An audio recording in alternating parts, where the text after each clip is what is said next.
Binuksan na ng Kapamilya Network ang dalawang soundstage nito sa San Jose del Monte, Bulacan na pang Hollywood ang level. Ayon kay ABS-CBN President at CEO Carlo Katigbak, layunin ng kumpanya ang maipakita ang husay ng Pilipino sa buong mundo sa pamamagitan ng paggawa ng mga dekalibreng palabas gamit ang mga makabagong pasilidad nito.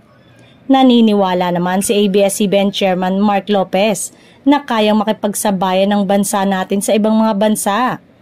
Ideya pala ni ABS-CBN Chairman Emeritus Eugenio Gabi Lopez III.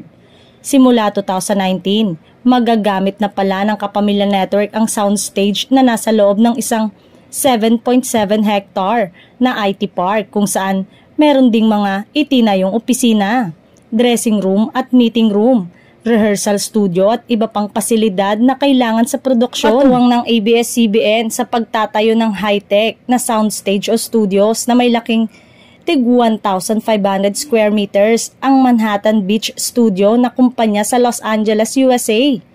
Bubuksan din ang soundstage sa ibang mga kumpanya rito sa bansa o mula sa ibang bansa na nais gamitin ang pasilidad para sa kani-kanilang proyekto.